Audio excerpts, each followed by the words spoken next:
নমস্কার, weekly update ভিডিওতে সকলকে অনেক অনেক স্বাগত। পশ্চিমবঙ্গে সরকারের পরিবর্তন হয়ে গিয়েছে, নতুন সরকার এসে শপথ গ্রহণ তো হয়ে গিয়েছে। নতুন সরকার পশ্চিমবঙ্গের জন্য আরো কি কি ডেভেলপমেন্টের কাজ করে এবং তাতে আমাদের কন্ট্রিবিউশন পুরো ভারতের জন্য কি কি হয় সেগুলো তো আগে আগে দেখতে হবে। আজকে আমাদের মূল বিষয়বস্তু যেটা, আমরা কিন্তু প্রায় বছরের অর্ধেক পার করে ফেললাম। নিফটি না তো ওপর থেকে সেরকম ভাবে নিচে এসছে, না তো ওপরে গিয়েছে, ওপর থেকে অল্প একটু করে নেমে দাঁড়িয়ে রয়েছে। Mid cap small cap stocks গুলো অনেক অংশে অনেক অনেক পার্সেন্টেজ পড়ে গিয়েছে। কিছু কিছু স্টক অল টাইম হাইতে রয়েছে এবং লাগাতার তারা কিন্তু অল টাইম হাই করে যাচ্ছে।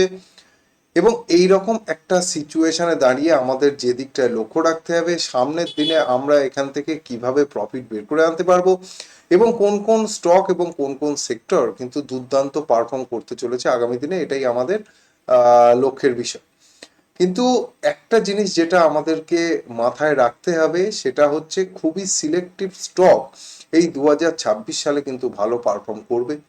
ভালো পারফর্ম করছে তার মানে আরো আগামী দিনে ভালো পারফর্ম করবে, এর মাথার দিব্যি কিছুই নেই। অনেক নতুন নতুন স্টকও কিন্তু বাজারে ভালোভাবে পারফর্ম করার জন্য উঠে আসতে পারে। তো ঠিকঠাকভাবে চার্ট দেখে যদি আমরা বাজারে এন্ট্রি নিতে পারি তাহলেই কিন্তু বাজার ঠিকঠাকভাবে পারফর্ম করবে আমাদের জন্য। চার্টের ওপরে কেউ নেই, আপনি ফান্ডামেন্টাল দেখতে পারেন, আপনি আরো অন্য ধরনের অ্যানালাইসিসও করতে পারেন। আহ, বিভিন্ন ইউটিউব চ্যানেল থেকে দেখে, যেমন আপনারা আমারটা দেখছেন, দেখে আমার থেকেও কিছু তথ্য নিতে পারেন। কিন্তু মূল বিষয় হচ্ছে আপনি যদি চার্টকে ভালো করে ফলো না করেন তাহলে আপনার কোনো সময়ের জন্যই ভিউটা পরিষ্কার হবে না এবং আপনি কিন্তু শেয়ার বাজার থেকে প্রফিট করতে পারবেন না। কেন এই কথাটা বলছি, আজকে যখন আমি চার্ট দেখি আপনাদের সঙ্গে আলোচনাটা করব তখন কিছু কিছু পয়েন্ট আপনাদের সামনে আমি তুলে ধরবো, যেগুলো দেখলে আপনি দেখতে পাবেন যে যে যে প্যারামিটারগুলোর উপর বেস করে সবাই চিন্তা করেন যে এইটার মাধ্যমেই বাজার চলে, এইটা এরকম হয়েছে মানে হবে না এরকম কিছু, বা এইটা এরকম হয়েছে মানে এরকম কিছুই হবে, দেখতে পাবেন যে সেরকম কিছু হয় না। এবং আপনি যতগুলি ইন্ডিকেটর কি ফলো করুন না কেন, আপনি ফান্ডামেন্টাল যত রকম টুলসকে আপনি ব্যবহার করুন না কেন, যদি চার্ট অন্য কিছু বলে এবং ফান্ডামেন্টাল অন্য কিছু বলে, এই কথাটা আমি খুব জোর দিয়ে বলছি, কথাটাকে খুব ভালো করে শুনবেন। চার্ট বলছে যে বাজার আন্ডার পারফর্ম করবে বা বাজার আউট পারফর্ম করবে, ফান্ডামেন্টাল থাক উল্টো বলছে। ফান্ডামেন্টাল বলছে বাজার এখান থেকে কিন্তু পড়ে যাবে, চার্ট বলছে উঠে যাবে। এরকম সিচুয়েশন যখনই হবে তখনই বিশ্বাস করবেন চার্ট যেটা বলছে সেটা হবে, কারণ চার্ট রিয়েল টাইমে আসে। আর সমস্ত ফান্ডামেন্টাল ডেটা আপনার কাছে যা আসবে সেগুলো কিন্তু সব 3 মাস 6 মাস বা 1 মাসের পুরনো। বাজার যেহেতু সামনের দিকে দেখে চলে, তাই আগামী দিনে কেমন হবে, আগামী 1 মাস থেকে 3 মাসের মধ্যে কেমন হবে, কেমন চলতে পারে, সেইটা আন্দাজ করে কিন্তু বাজার পারফর্ম করে। বাজার কিন্তু কখনোই আগের 3 মাসে কি হয়েছে সেইটা আন্দাজ করে পারফর্ম করে না। আর যত রেজাল্ট ফান্ডামেন্টাল আসুক না কেন সেগুলি সবই হচ্ছে আগের। তাই আজকে একটা ছোট্ট জিনিস এই ভিডিওর মাধ্যমে আপনাদের সাথে শেয়ার করছি, ভিডিওটা কয়েকবার দেখবেন, তাহলে কিছু জিনিস মাথায় জট খুলবে, কিছু জিনিস বুঝতে পারবেন আরো ভালো করে। তো আজকের ভিডিও শুরু করছি, তবে তার আগে যেটা বলে রাখি, শেয়ার বাজারে বিনিয়োগ সম্পূর্ণ বাজারগত ঝুঁকি সাপেক্ষ। এখানে আপনার উপযুক্ত নলেজ যদি না থাকে তাহলে আপনি বাজারে টিকে থাকতে পারবেন না, তাই প্রপার ট্রেনিং নিয়ে তবেই শেয়ার বাজারে বিনিয়োগ করুন। আর অবশ্যই নিজের ফাইন্যান্সিয়াল অ্যাডভাইজারের সঙ্গে কথা বলে তবে শেয়ার বাজারে বিনিয়োগ করবেন। আমি স্টক মার্কেট নিয়ে বা বাজার নিয়ে এই সপ্তাহে কি ভাবছি এবং আমি কি কাজ করতে চলেছি সেটা আমি আপনাদের সাথে শেয়ার করছি। এখানে কোনো রকম বাই সেল বা হোল্ডের কোনো রেকমেন্ডেশন নেই। তো চলুন শুরু করা যাক আজকের ভিডিও। সবার আগে আমরা দেখছি, এটা হচ্ছে নিফটির মান্থলি চার্ট। নিফটির মান্থলি চার্টে দেখা যাচ্ছে একটা সাইডওয়েজ কনসলিডেশন চলেছিল 1992 সাল থেকে, সেই হোয়াটসঅ্যাপ মেগার র্যালির পর থেকে আপ টু মোটামুটি 2003 সাল পর্যন্ত, 11 বছরের, এবং তারপর থেকে ধারাবাহিকভাবে নিফটি ওপরের দিকে গিয়েছে। মাঝখানে 2008-এ একবার খুব ভালো মুভ এসেছিল, তারপরে কারেকশন হয়েছিল এবং তারপরে আবার ওপরের দিকে গিয়েছে। তো যদি আমরা এটাকে ধরি, আমি কিছু ডেটা সামনে বের করে রেখেছি, তার আগে আরেকটা চার্ট খুলে নিই, সামনে দেখিয়ে দিই, এটাকে আগে আনতে হবে। এটা হচ্ছে নিফটি ডলার ইন্ডেক্স, ডলেক্স। এটা 2003 সাল থেকে 2000, সরি, এটাও 1998 সাল থেকে 2003 সাল পর্যন্ত, মানে এই যে সেকশনটা ছিল,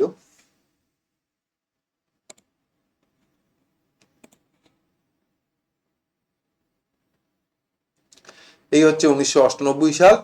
1998 সাল থেকে 2003 সাল পর্যন্ত মাঝখানে একবার বাউন্স আসলেও সেইভাবে দাঁড়ায়নি, বাজার সাইডওয়েজ ছিল। এখানেও কিন্তু তাই হয়েছে, বাউন্স এসেছে, বাজার সাইডওয়েজ ছিল। তারপরে 2003 থেকে যে র্যালিটা হয়েছে,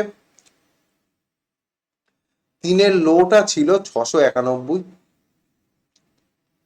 আর 2008-এর যে ফলটা এসেছিল তার হাই ছিল 5535। তাহলে আমি 5000ও যদি ধরি তো 900, নিচে একটা 900 ধরলাম, তো 900 থেকে, সরি 900 না, ভুল বলেছি, 600, 690, ওই 600ই ধরুন। 600 থেকে 5500, নিয়ার অ্যাবাউট 10 গুণ কিন্তু বাজার এখানে করেছিল। আর যদি আমরা এইটা নিফটিকে দেখি, তাহলে নিফটির লো কত ছিল? ওই 900, হাই কত ছিল? 6300, মানে আশপাশেই গিয়েছে। তো এতদূর পর্যন্ত যা হওয়ার সেটা হয়েছে। তারপরে উপর থেকে একটা কারেকশন হয়েছে, এবং কারেকশনে মোটামুটি লো ছিল 18,000, সরি 18,000 কেন, 1800, 1891, ধরুন 1900, 1800 এরকম লেভেল ছিল লোটা। যেখানে এখানে যে লোটা ছিল সেটা ছিল 2500। সেখান থেকে কন্টিনিউয়াসলি এখনো পর্যন্ত হাই লাগিয়ে যাচ্ছে এবং কন্টিনিউয়াসলি বেড়েছে। কিন্তু যদি আমরা ডলার ইন্ডেক্স দেখি, তাহলে সেই বাড়াটা ডলার ইন্ডেক্সে শুরু হয়েছে করোনার পরে 2020-তে। 2020 ডিসেম্বর থেকে কিন্তু আবার উপরে যাওয়া শুরু করেছে। তার আগে পর্যন্ত এটা একই রেঞ্জে ছিল। তাহলে এই জিনিসটা হলোটা কি? এই পুরো সময়ে আমাদের বাজারে নিফটি ধারাবাহিকভাবে সেই 6000-এর হাই কেটে 12,000 পর্যন্ত উঠে গিয়েছিল, অর্থাৎ ডবল হয়ে গিয়েছিল। কিন্তু এখানে সেই যে 5500-র হাই ছিল, সেই 5500-র হাই ঠিকঠাক ভাবে কাটতে কিন্তু প্রায় সে 2008 থেকে 2020, অর্থাৎ 12 বছর সময় নিয়েছে। 12 বছর সময় নেওয়ার পরে 5800, 5000 যে লেভেলই ধরুন না কেন, সেই লেভেল থেকে বেড়ে হাই হয়েছে 10,000। অর্থাৎ নিফটি এতদিনে এখান থেকে হয়েছে ডবল। আর যদি আমরা এই 12,000 থেকে ধরি, তো এখনো পর্যন্ত নিফটি ডবলের ওপরে রয়েছে। নিফটি এখনো পর্যন্ত ডবলের ওপরে রয়েছে, যেটা কিন্তু এখানে এখন আর ডবলের ওপরে নেই। ওপর থেকে অনেকটাই কারেকশন হয়ে গিয়েছে। এটা হচ্ছে ডলার টার্মসে নিফটি, অর্থাৎ টাকার দাম যত কমতে থাকবে এর চালটা সেই অনুযায়ী অ্যাডজাস্ট হবে। কিন্তু এটা আমাদের নিফটি, যেটাকে আমরা টাকায় দেখেছি, এবং টাকায় দেখে আমরা দেখতে পাচ্ছি টাকার দাম যেভাবে পড়েছে এটা কিন্তু সেইভাবে আস্তে আস্তে আস্তে আস্তে বেড়ে চলে গিয়েছে। এবার যদি আমরা এর সঙ্গে পি রেশিওকে একটু দেখার চেষ্টা করি, নিফটি পি রেশিও দেখে এখন মনে হচ্ছে যে নিফটির পি রেশিও অনেক ওপরে। 2026-এর মে, এখন চলছে 21, 2025-এ ছিল 21 থেকে 22, 22.5, 2021-এ ছিল 38, 2021-এর জানুয়ারি, এবং 2021-এর জানুয়ারি আগে আমরা যদি এখান থেকে ধরি 2021-এর আগস্ট, 2021-এর আগস্ট থেকে 2020-এর আগস্ট থেকে 2021-এর এপ্রিল, এই সময়ের সীমার মধ্যে নিফটি কি করেছে? পুরো একটা র্যালি দিয়েছে। অর্থাৎ এখানে আমরা একটা জিনিস দেখতে পাচ্ছি যে নিফটির পি এখানে বাড়তে শুরু করেছে, এবং তার সঙ্গে নিফটিও বাড়তে শুরু করেছে। এবং যদি আমরা হিস্ট্রিতে আবারও যাই, এই রকম জায়গায় যে কোনো ফলের পরে আমরা কিন্তু দেখতে পাবো যে নিফটিতে এই ধরনেরই মুভমেন্ট হয়েছে চিরকালের জন্য। এই ধরনের মুভমেন্টই চিরকালের জন্য হয়েছে, এবং অনেক অনেক জায়গায় এরকম রয়েছে। 2016 সাল, 22, 23, 16, 17, 16, 17 যদি আমরা দেখি, 22, 23 কিন্তু সেটাও কিন্তু কনসলিডেশনের মধ্যে দিয়ে ওপরের দিকেই গেছে। তো আপনি যদি পি রেশিও নিয়ে বেশি ক্যালকুলেশন করেন, তাও দেখতে পাবেন যে নিফটিতে সেইভাবে উত্তর মেলাতে পারছেন না। তার কারণ এখানে অনেকটা বড় হিসেব করে বাজারটা চলে। যেহেতু এই ক্যালকুলেশনটা এতটা সহজ নয়, তাই আমি এই ভিডিওতে আলাদা করে ওই ক্যালকুলেশনটাও বলে বোঝাতে পারছি না। তার কারণ তাহলে অনেকটা সময় বড় হয়ে যাবে ভিডিও। শুধুমাত্র পি দেখলে হবে না, বা আরো যে ইন্ডিকেটর গুলো রয়েছে সেগুলো দেখলেও হবে না। ওভারঅল যেটা আমাদেরকে দেখতে হবে, চার্ট কি বলছে। যদি আপনি চার্ট ঠিকঠাক করে পড়তে পারেন তাহলে দেখবেন নিফটি কি বলছে, যেটা গত কয়েক সপ্তাহ ধরে আপনারা দেখেছেন যে আমরা যেভাবে বলেছি সেভাবেই চলেছে। এইবার আমি চার্ট দেখিয়ে আপনাদের সঙ্গে নিফটির আলোচনা করব, যেটা আগামী সপ্তাহে হতে চলেছে। চলুন সেটা কি হবে সেটা দেখে নিই। এবং এখানে পি রেশিও যাই থাকুক না কেন, বা অন্যান্য ফান্ডামেন্টাল যাই বলুক না কেন, একটা ফান্ডামেন্টাল শুধু মাথায় রাখতে হবে, বিদেশি বিনিয়োগকারীরা বলছে ভারতে এত বেশি টাকার চাহিদা, এত বেশি ট্যাক্স, এখানে থাকা খুবই কষ্টকর। বাদ বাকি কিন্তু কোনো জায়গাতেই ভারতের অর্থনীতি এখনো পর্যন্ত সেরকম সমস্যার কিছু নয়। হ্যাঁ, আমেরিকার দ্বারা তৈরি করা যে হরমুজ পোলানের সমস্যা, তার জন্য ভারত যথেষ্ট ইম্প্যাক্টেড হয়েছে এবং তার ফলাফল আমরা দেখতে পাবো। হয়তো এই যে ফলাফলটা আসতো, সেই ফলাফলটাই চার্ট অলরেডি এনে দিয়েছে। কারণ এই যুদ্ধ শুরু হওয়ার আগেই কিন্তু বাজার নিচে নেমে এসেছিল এবং ছোট স্টকগুলো 40-50% করে নিচে নেমে গিয়েছিল। কারণ বাজার ফরওয়ার্ড লুকিং অ্যানিম্যাল, এ কিন্তু কোনো সময় পিছন দেখে চলে। তো চলুন শুরু করা যাক আজকের ভিডিও। নিফটি কি বলছে? নিফটির সবার প্রথমে যে চার্টটা দেখবো সেটা হচ্ছে 60 মিনিটের চার্ট। 60 মিনিটের চার্ট দেখলে দেখা যাচ্ছে যে ওপরে মোটামুটি 24,350 এবং নিচে 23,850, এই রেঞ্জের মধ্যে নিফটি রয়েছে। নিফটি ওপরে 24,350 কেটে যদি উঠতে পারে, তাহলে এই হলুদ দাগে ম্যাক্সিমাম রেজিস্ট্যান্স পাবে, যেটা হচ্ছে 24,950। 24,950 থেকে 25,000, তার কারণ এই যে গ্যাপটা রয়েছে, এই গ্যাপটা কিন্তু বড় সড়ো ক্ষতির কাজ করবে, এই গ্যাপটাতেই এখানে আটকাবে। তার আগে এখানে যে আটকানোর লেভেল রয়েছে 24,500 থেকে 600, সেটাতেও একটু হার্ডল থাকবে, কিন্তু মেন হার্ডল থাকবে এই লেভেলে। আর নিচে যদি 23,850 কেটে যায়, তাহলে সোজা কিন্তু 23,000 এবং তারপরে 22,000ও নেমে আসতে পারে নিফটি। সেটা দেখার জন্য আমাদেরকে একটুখানি ডেইলি চার্ট দেখতে হবে। হ্যাঁ, আপাতত এই 20 EMA তে সাপোর্ট নিয়ে নিফটি দাঁড়িয়ে রয়েছে। 20 EMA কাটলে কিন্তু এই গ্যাপ কেউ আর রেসপেক্ট করবে না নিফটি, এবং নিচে নামবে। আর তা না হলে যেরকম আছে সেরকম চলবে। এবার একবার দেখতে হবে উইকলি চার্ট। উইকলি চার্ট কি বলছে? উইকলি চার্ট বলছে যে আমি এখানে রেজিস্ট্যান্স পেয়েছি। ডেইলি চার্টে যেটা ক্লিয়ার নাই সেটা উইকলি চার্টে ক্লিয়ার রয়েছে। উইকলি চার্টের হিসেবে এই এই যে আমাদের ইয়েলো লাইন কাটা রয়েছে, এই ইয়েলো লাইন কাটা কিন্তু যথেষ্ট মুশকিলের, এবং এখান থেকে নিচে আসার সম্ভাবনা প্রবল, এবং 200 EMA তে আসার সম্ভাবনা প্রবল রয়েছে। অর্থাৎ 22,000 লেভেলে চলে আসার সম্ভাবনা প্রবল রয়েছে নিফটিতে এই উইকলি চার্টের বেসিসে।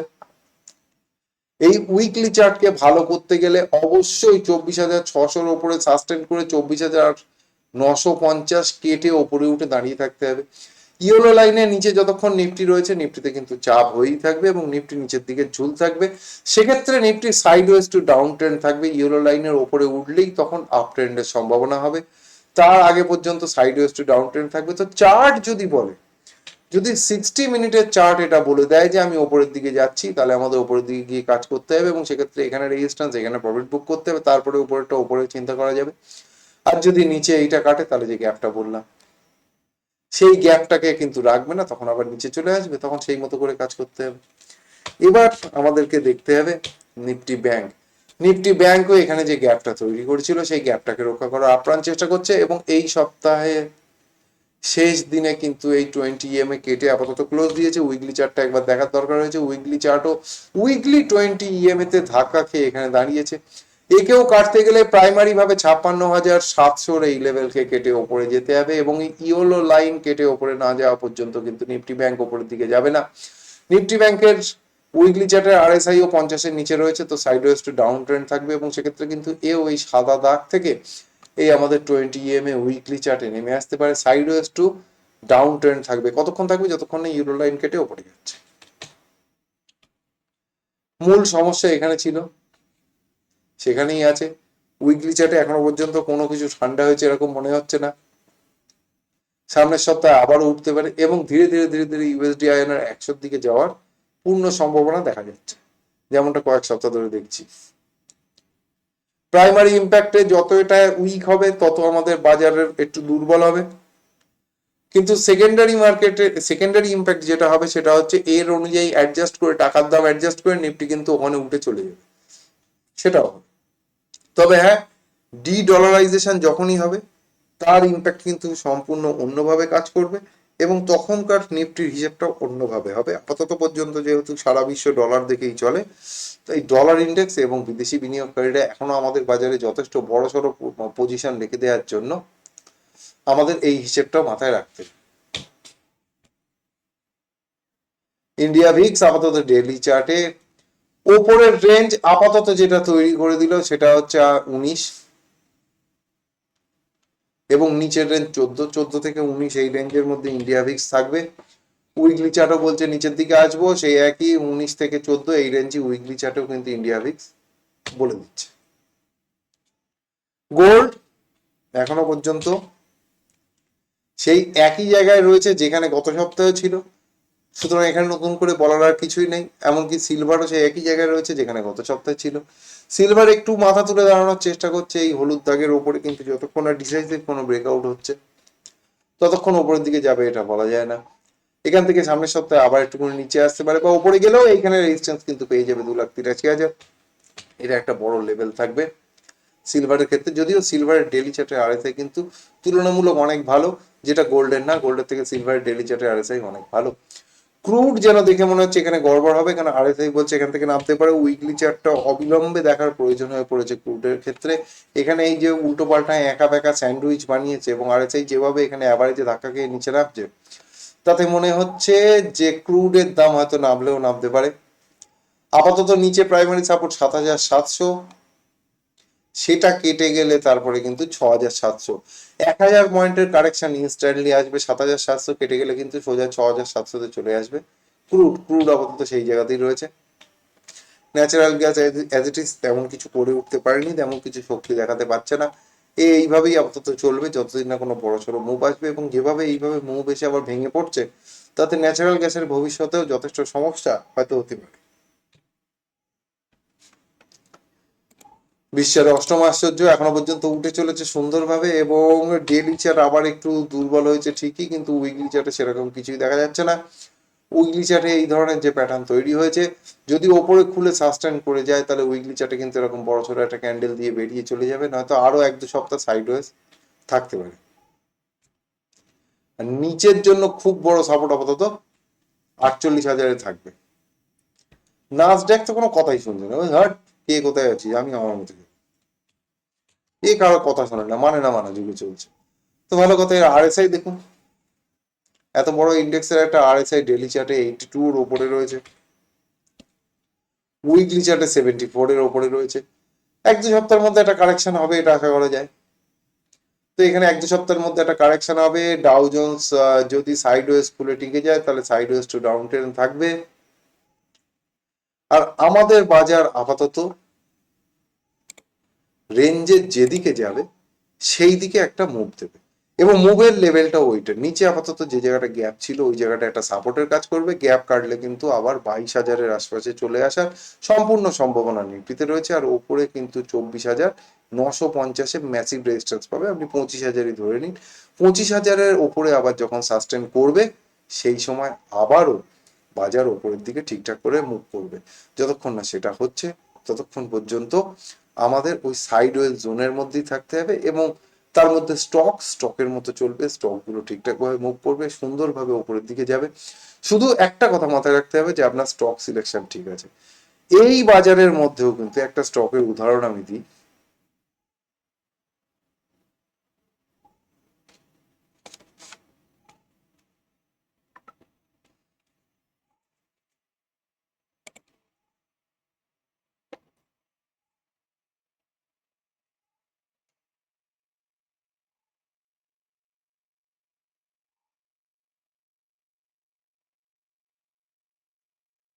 একটু খুঁজে নিতে হচ্ছে কয়েকদিন আগের আর কি পজিশন কাটার মতো স্টক ছিল।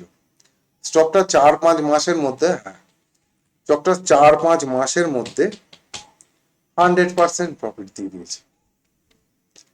এই স্টকটা এই স্টকটা 30 জানুয়ারি 2026-এ আমরা কিনেছি। 30 জানুয়ারি 2026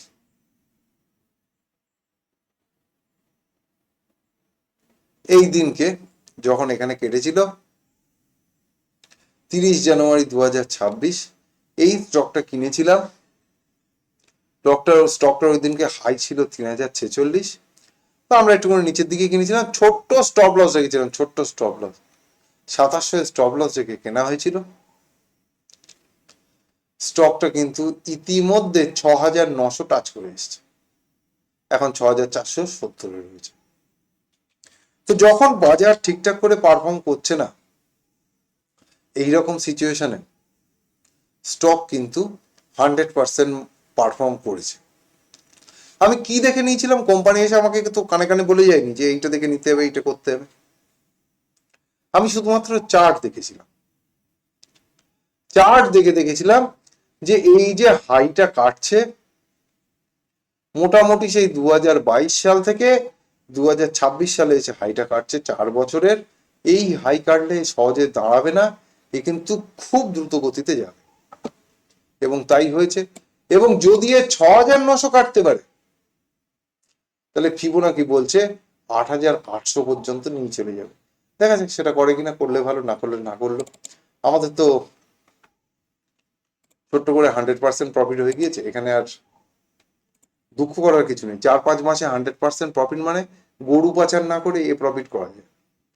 তো যাই হোক, আজকের ভিডিও আশা করছি ভালো লাগবে। সবাই ভালো থাকুন, সুস্থ থাকুন এবং শেয়ার বাজার থেকে প্রচুর প্রফিট করুন, এই শুভকামনা জানিয়ে আজকের ভিডিও এখানেই শেষ করছি। হর হর মহাদেব।